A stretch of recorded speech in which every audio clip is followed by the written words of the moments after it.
अब मैं आपको रिलेशनशिप दिखाऊंगा basic time stamp ordering protocol जो हमने अभी पढ़ा है, two phase locking, conflict serializable, view serializable, serializable, इन सब के बीच में क्या रिलेशनशिप है, और इवन थॉमस राइट रूल के बारे में भी हम लोग देखेंगे। तो ये फाइनल वैन डायग्राम है जो आपको माइंड में रखना है। इस पे दुनिया भर के क्वेश्चन बनेंगे, तो प्लीज इसको बहुत अच्छे से माइंड में फिट कर लो, और क्वेश्चंस काफी आते भी हैं इस पे, ठीक है।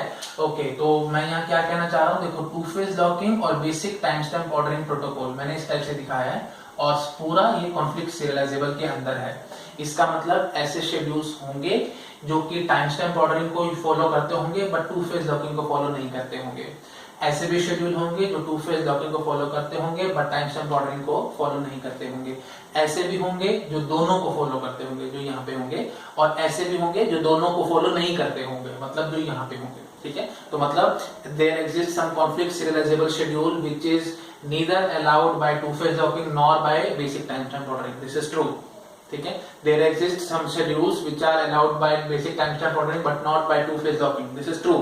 There exist some schedules which are allowed by both two phase locking and basic time stamp ordering protocol. This is also true, ठीक। तो ये सब क्वेश्चन आ सकते हैं एग्जाम में। अच्छा, उसके बाद और अगर हम बात करें तो थॉमस राइट रूल की, तो आई थिंक ये आपको अपने आप से गैस हो रहा होगा, ये प्रॉपर सुपर सेट होगा basic time stamp ordering protocol का, क्योंकि basic time stamp ordering protocol right के बाद राइट भी अलाउ नहीं कर रहा था, बट थॉमस राइट रूल कह रहा था कि आप अलाउ कर दो, और जो you can say older transaction है उसका राइट को आप इग्नोर मार के ओल्डर ट्रांजेक्शन को कंटिन्यू करवा दो, ठीक है। तो ऑब्वियसली वो सुपर सेट हो जाएगा ना, यू कैन से कि basic time stamp ordering protocol जो शेड्यूल चलाएगी वो एक किस्म से सबसेट होगी थॉमस राइट रूल की, ठीक है। और आप देख रहे हो थॉमस राइट रूल को मैंने कॉन्फ्लिक्ट सीरियलाइजेबल शेड्यूल के आगे एक्सटेंड मारा है, मतलब you can say view serialisability के अंदर ले गया हूं, क्योंकि मैंने आपको बताया था ऐसे क्योंकि Thomas write rule is based on concept of view serialisability, मतलब ऐसे कॉन्फ्लिक्ट ऐसे शेड्यूल्स होंगे जो कॉन्फ्लिक्ट सीरियलाइजेबल नहीं होंगे but still Thomas write rule उनको चला देगा, और हमारे पास फ्यूअर नंबर ऑफ रोलबैक्स आएंगे, और यही सबसे बड़ी एडवांटेज थी थॉमस राइट रूल की, ठीक है। तो इसलिए हमने इसको एक्सटेंड किया है व्यू सीरियलाइजेबिलिटी तक, बट व्यू सीरियलाइजेबिलिटी से आगे तक नहीं ले गया, क्योंकि यू कैन से हम कहेंगे कि Thomas write rule view serialisability की गारंटी करता है, बट ऐसा नहीं है कि सारे व्यू सीरियलाइजेबल शेड्यूल ही चला देगा, ठीक है। कम चलाएगा, सारे नहीं चला सकता, और कारण आपको समझ में भी आ रहा होगा। जैसे आप बहुत सारे शेड्यूल्स ऐसे बना पाओगे, मैं आपको बहुत सिंपल सा बना के दिखा देता हूँ, उसी से आपको समझ में आ जाएगा। T1 T2 जैसे यहाँ पे RX हुआ है और यहाँ WX हुआ है, तो ये व्यू सीरियलाइजेबल तो है 100% व्यू सीरियलाइजेबल शेड्यूल है, और इनफैक्ट कॉन्फ्लिक्ट सीरियलाइजेबल भी है, और ये एक ऐसा शेड्यूल है जो कि थॉमस राइट रूल नहीं चलाएगा। क्यों? क्योंकि हम तो वहां पे एक बात पे अड़े हुए हैं कि अगर किसी यंगर ने राइट रीड कर लिया है तो ओल्डर को मैं राइट करने की इजाजत बिल्कुल नहीं देता, ठीक है। तो बस ये सबसे बड़ी प्रॉब्लम है इसके अंदर। तो अब हम लोग और एग्जांपल्स देते हैं जो कुछ और मतलब एक किस्म से इस वेन डायग्राम को थोड़ा और अच्छे से आपके लिए प्रूव कर देंगे। तो शेड्यूल S1 देखो, T1 T2 दो ट्रांजेक्शन की टाइम स्टैम्प इसकी 100 है और इसकी 200 है। यहाँ पे एक किस्म से हम 2PL के अकॉर्डिंग चाह रहे हैं, ठीक है। तो हमने बोल दिया कि एक्सक्लूसिव लॉक लिया A पे, read A, WA, unlock A, फिर एक्सक्लूसिव लॉक ले लिया A पे, क्योंकि इसने अनलॉक करा तब इसने एक्सक्लूसिव लॉक ले लिया होगा A पे, रीड करा, राइट करा, फिर अनलॉक कर दिया, और उसके बाद इसने एक्सक्लूसिव लॉक मांग लिया B पे, और फिर रीड भी और राइट भी कर रहा है। तो आप मुझे बताओ क्या ये 2PL को फॉलो कर रहा है? बिल्कुल नहीं कर रहा। क्यों? क्योंकि T1 का अनलॉक हो गया A, दैट मींस इसका श्रिंकिंग फेज आ चुका है, और श्रिंकिंग फेज में इसने लॉक कैसे मांग लिया? तो 2PL को फॉलो नहीं कर रहा। क्या ये टाइम स्टैम्प ऑर्डरिंग को फॉलो कर रहा है? हाँ जी, बिल्कुल कर रहा है। आप देखो यहाँ से यहाँ जा रहे हैं, यहाँ से यहाँ जाने का कोई मतलब ही नहीं है, तो आई थिंक आपको समझ में आ रहा होगा ये टाइम स्टैम्प ऑर्डरिंग बड़े आराम से फॉलो कर रहा है, ठीक है।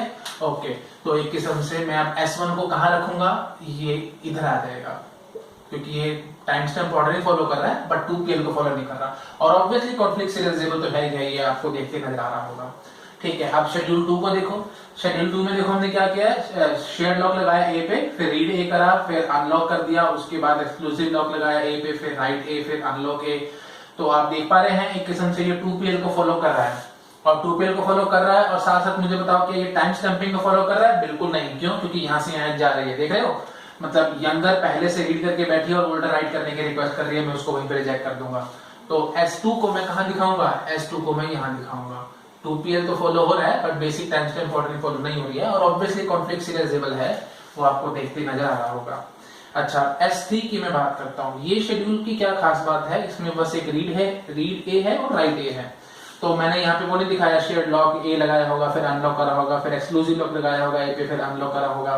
टाइम स्टैम्प मान लो इसकी 100 और इसकी 200, तो हम यहाँ से यहाँ जा रहे हैं, इधर से इधर वापस नहीं आ रहे हैं, that means time stamp ordering भी फॉलो हो रही है और टू फेज लॉकिंग भी फॉलो हो रही है।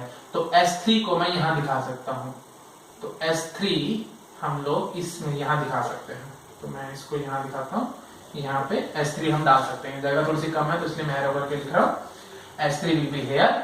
और S4 की खास बात देखो, S4 क्या है, ये इस टाइप का शेड्यूल मैंने आपको टू फेज लॉकिंग में भी दिखाया था, जब मैंने आपको शो किया था कि two phase locking will be subset of conflict serializable schedule.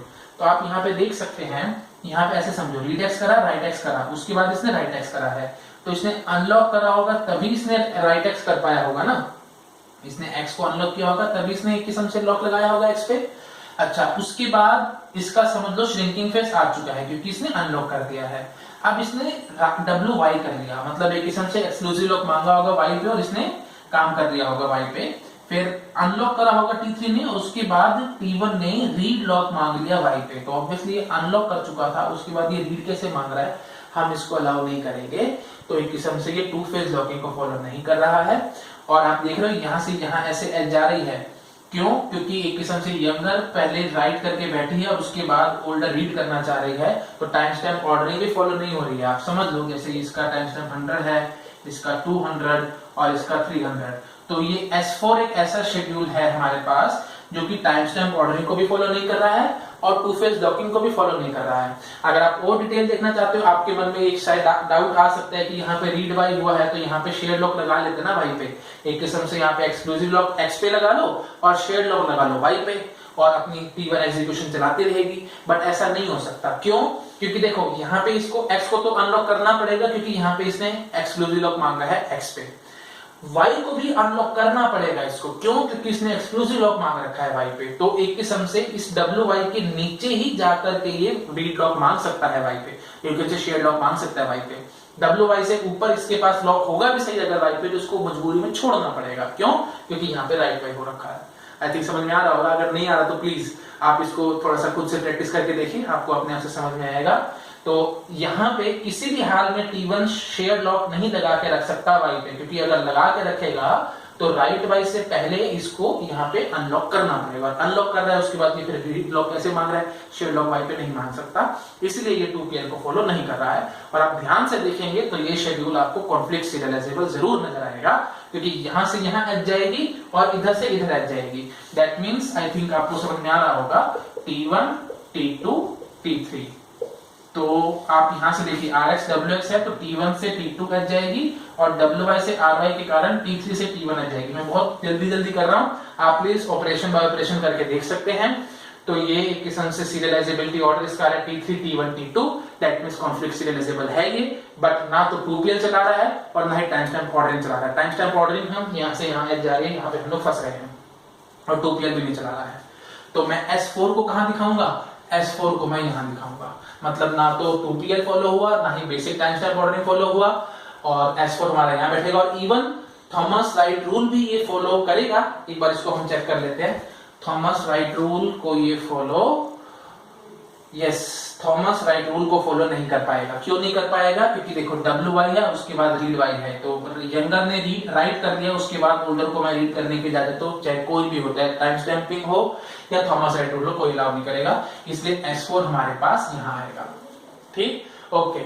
और अगर हम यहाँ पे एक शेड्यूल आपको और दिखाते हैं जो मैंने आपको पहले भी दिखाया था, रादर अभी थोड़ी देर पहले हम लोगों ने देखा था, जो कि व्यू सीरियलाइजेबल तो था, RX WX WX और फाइनली यहाँ पे WX, ठीक है। तो ये एक किस्म से व्यू सीरियलाइजेबल शेड्यूल था और ये आपका थॉमस राइट रूल ने चला दिया था, but basic time stamp ordering ने नहीं चलाया था, और ये शेड्यूल हमें देखते नजर आ रहा था कि कॉन्फ्लिक्ट सीरियलाइजेबल नहीं था। तो एक किस्म से मैं इसको बोल देता हूं S5, this is our S5, और ये S5 कहां आएगा, S5 यहां आएगा। ठीक है, आई थिंक समझ में आ गया होगा S5 यहाँ पे क्यों आ रहा है, क्योंकि कॉन्फ्लिक्ट सीरियलाइजेबल से बाहर बनाएंगे हम इसको। ठीक है, आई थिंक काफी हद तक वेन डायग्राम आपको क्लियर हो गया होगा। तो प्लीज एक ये मिसकंसेप्शन भी मत रखना कि ये यू कैन से कि जो थॉमस राइट रूल है वो सारे व्यू सीरियलाइजेबल चलाएगा, ये बात बिल्कुल गलत है। देखो वेन डायग्राम से आपको देखते समझ में आ रहा होगा, सारे व्यू सीरियलाइजेबल नहीं चले हैं, हमारे पास ये शेड्यूल बैठा है जो कि व्यू सीरियलाइजेबल है और ये थॉमस राइट रूलर ने चलाया है। ठीक है, तो आई थिंक सारे कंसेप्ट आपको एकदम क्लियर हो गए होंगे। और मैं बार बार बोलता हूँ, देखो थ्योरी में बहुत ज्यादा जान होती है, क्वेश्चन में जान नहीं होती। क्वेश्चन तो क्या है, किस्म से पहेली की तरह होते हैं। तो पहेली इन द सेंस आप सोच सकते हैं कि अगर आपकी थ्योरी बहुत ज्यादा अच्छी होगी ना, तो कोई भी किसी भी तरीके की पहेली आ जाए आप उसको सॉल्व कर जाएंगे। तो याद रखना, क्वेश्चन से थ्योरी नहीं बनती कभी भी, थ्योरी से क्वेश्चन बनते हैं। तो इसलिए थ्योरी में जान है, आप उसको बहुत अच्छे से ग्रैस्प कर लो, तो किसी भी टाइप का क्वेश्चन आएगा आपको एग्जाम में कभी कंफ्यूजन नहीं आएगी और आप आराम से अटेम्प्ट कर सकेंगे। क्योंकि जो प्रोफेसर्स हैं वो भी, उनकी भी थ्योरी बहुत अच्छी है, तभी वो अपने आप से क्वेश्चन बना बना के कर रहे हैं ना। तो आपका लेवल बहुत अच्छा तभी होगा जब आप थ्योरी को बहुत अच्छे से पकड़ पाएंगे। अब आप कहोगे ना, यहाँ पे मैं दुनिया जहान के क्वेश्चन आपको बना के दिखा सकता हूँ। मैं बोलूंगा कि there exist a schedule which is in 2PL but not conflict serializable, ये बात बिल्कुल फॉल्स है। ठीक है, और इवन मैं ऐसे बना सकता हूँ नेसेसरी सफिशिएंट कंडीशन की तरह कि two phase locking is a sufficient condition for conflict serializability. Yes, this is true. क्यों two phase locking sufficient condition है? क्योंकि अगर टू फेज लॉकिंग फुलफिल हो गई तो मैं बोलूंगा कॉन्फ्लिक्ट सीरियलाइजेबल 100% है, बट 2PL अगर फुलफिल नहीं हुआ तो कॉन्फ्लिक्ट सीरियलाइजेबल हो भी सकता है, नहीं भी हो सकता। तो इसलिए two phase locking is sufficient condition for conflict serializability. ऐसे ही basic time stamp ordering protocol is sufficient condition for conflict serializability. मतलब कोई भी शेड्यूल अगर basic time stamp ordering protocol को फॉलो कर रहा होगा तो ये एक किस्म से सफिशिएंट कंडीशन हो जाएगी कॉन्फ्लिक्ट सीरियलाइजेबिलिटी के लिए। मतलब अगर ये टाइम स्टैम्प ऑर्डरिंग फॉलो नहीं हुई तो कॉन्फ्लिक्ट सीरियलाइजेबल हो भी सकता है और नहीं भी हो सकता, बट अगर टाइम स्टैम्प ऑर्डरिंग फॉलो हो गई तो कॉन्फ्लिक्ट सीरियलाइजेबल 100% होगा। ठीक, but Thomas write rule is sufficient condition for conflict serialisability, ये बात बिल्कुल गलत है। क्योंकि थॉमस राइट रूल अगर सेटिस्फाई हुआ तो कॉन्फ्लिक्ट सीरियलाइजेबल हो भी सकता है और नहीं भी हो सकता है। ठीक, तो मैं यहाँ पे ना तो नेसेसरी बोलूंगा ना ही सफिशिएंट बोलूंगा। Thomas write rule is neither necessary not sufficient condition for conflict serialisability, ये बात हमें माइंड रखनी है। ठीक, ओके, ठीक। तो जो क्वेश्चन मैंने थोड़ी जल्दी जल्दी बोल दिए थे उनको मैंने फटाफट से लिख दिया है ताकि आप उनको आराम से नोट डाउन कर सकें। तो पहला क्वेश्चन था कि two phase locking is sufficient condition for conflict serializability, this is true. Time stamp ordering protocol is sufficient condition for conflict serializability, this is true. Thomas write rule is sufficient condition for conflict serializability, this is false. क्योंकि अगर Thomas write rule fulfil हुआ तो conflict serialisability आएगी, ये चीज मैं नहीं कह सकता। क्या पता हम लोग आगे बढ़ते हैं न्यू सीरियलाइजेबिलिटी की तरफ, मैंने आपको शेड्यूल में दिखाया था, तो इसलिए कोई सफिशिएंट कंडीशन नहीं बनती। अच्छा, फिर मैंने बोला था कि Thomas write rule is necessary condition for conflict serialisability, ये बात बिल्कुल फॉल्स है। क्यों? क्योंकि अगर थॉमस राइट रूल नहीं हुआ तो मैं बोल दूंगा कॉन्फ्लिक्ट सीरियलाइजेबल नहीं है शेड्यूल, मैं ऐसा बिल्कुल नहीं कह सकता। क्योंकि नेसेसरी में हम क्या कहते हैं कि अगर नेसेसरी कंडीशन फॉल्स तो मेरी हाइपोथेसिस फॉल्स होनी चाहिए। तो अगर थॉमस राइट रूल फॉल्स हुआ, मतलब थॉमस राइट रूल अगर शेड्यूल ने फुलफिल नहीं किया तो मैं बोल दूं कि वो कॉन्फ्लिक्ट सीरियलाइजेबल नहीं है, मैं ऐसा नहीं कह सकता। ठीक है, तो इसलिए ये चीज भी फॉल्स है। अच्छा, अगर मैं थोड़ा सा और ट्विस्ट करूं, मैं ऐसे बोलूं तो to phase locking is sufficient condition for you can say कि व्यू सीरियलाइजेबिलिटी, तो क्या आप इस बात को ट्रू बोलेंगे? यस, हम इस बात को बिल्कुल ट्रू बोलेंगे। क्यों? क्योंकि अगर टू फेज लॉकिंग फुलफिल हुई है तो शेड्यूल व्यू सीरियलाइजेबल भी 100% निकलेगा। क्यों? क्योंकि हमें ये चीज पता है कि conflict serialisability itself is a sufficient condition for view serializability, क्योंकि अगर कॉन्फ्लिक्ट सीरियलाइजेबल शेड्यूल निकला तो व्यू सीरियलाइजेबल 100% होगा, बट अगर कॉन्फ्लिक्ट सीरियलाइजेबल नहीं निकला तो व्यू सीरियलाइजेबल हो भी सकता था और नहीं भी हो सकता था। तो याद रखना हमें conflict serializability is sufficient condition for view serializability और two phase locking is sufficient condition for conflict serializability. तो इनडायरेक्टली हम क्या बोलेंगे कि two phase locking is sufficient condition for view serializability. ठीक, अच्छा, ऐसे ही time stamp ordering is sufficient condition for conflict serializability as well as view serializability. जो हमने अभी यहाँ पॉइंट बोला था वो उसी बात को आप यहाँ कॉपी पेस्ट कर सकते हैं। और Thomas write rule is sufficient condition for view serialisability, ये बात बिल्कुल ठीक है। क्योंकि अगर थॉमस राइट रूल फुलफिल हुआ तो व्यू सीरियलाइजेबल हमारा शेड्यूल वो जरूर होगा, बट अगर थॉमस राइट रूल फुलफिल नहीं हुआ तो व्यू सीरियलाइजेबल हो भी सकता है और नहीं भी हो सकता है। तो ये बात एकदम कंफर्म है कि Thomas write rule is sufficient condition for view serializability. ठीक, ओके। और Thomas write rule is necessary condition for conflict serializability false है, तो हम बोल रहे हैं कि व्यू सीरियलाइजेबिलिटी वो बात भी ऑब्वियसली फॉल्स होगी। क्यों ये बात फॉल्स होगी?